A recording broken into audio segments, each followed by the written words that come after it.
Caroline Hildebrand-Deurig, merci beaucoup d'avoir accepté de répondre aux questions des parents. On a une première question d'Abigaël qui nous demande à partir de quand commencent les cauchemars et quelle est la différence entre les cauchemars et les terreurs nocturnes?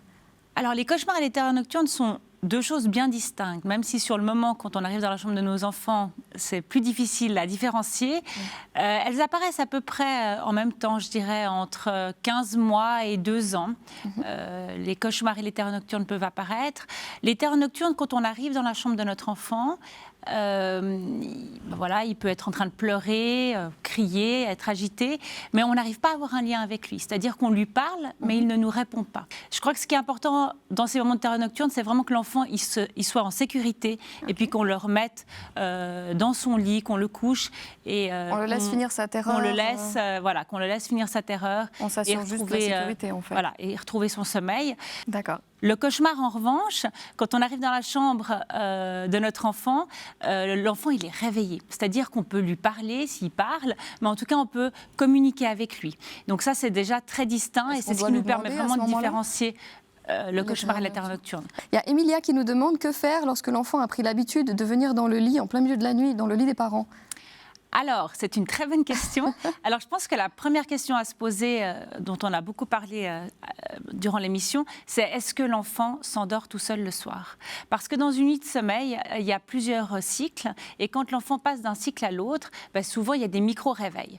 Si l'enfant s'est endormi avec la présence du parent, qu'il soit tout petit ou plus grand, souvent, au moment du changement de cycle, il a besoin de retrouver exactement les mêmes conditions qu'un endormissement. Donc, il a souvent besoin de retrouver son parent.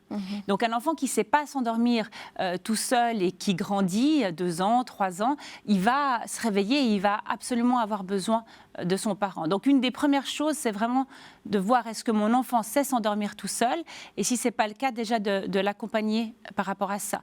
Dernière question de Sandra. Notre fils de presque 3 ans nous fait vivre un enfer et notre couple en pâtit.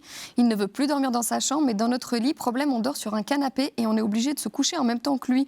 Sinon, il hurle et il réveille son frère qui est dans la même chambre aussi. Je ne me reconnais plus, je passe mes soirées à crier, les explications et la bienveillance ne marchent plus. Qu'est-ce que je peux faire?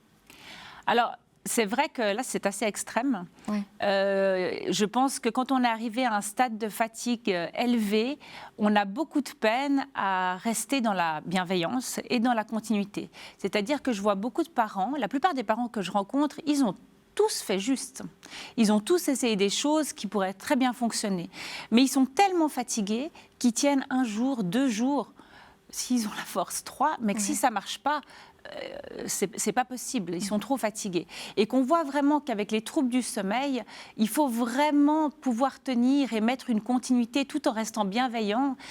Et ça va avoir un impact. C'est vrai que si pendant 3 jours, on met un cadre, on tient, puis que le 4e jour, non, on craque, et puis il vient dans notre lit parce qu'on est épuisé. Au fait, on a effacé tout ce qu'on a fait les 3 premiers jours. Donc, je crois que dans une situation comme ça, on aura envie de voir comment est-ce que les parents peuvent se reposer quelques jours pour ensuite avoir l'énergie pour mettre un cadre qui tient, mais sur une bonne semaine, pour pouvoir les aider. Merci beaucoup pour vos conseils. Merci d'avoir accepté de répondre aux questions des parents. On souhaite bon courage à tous les parents qui nous regardent. À très bientôt.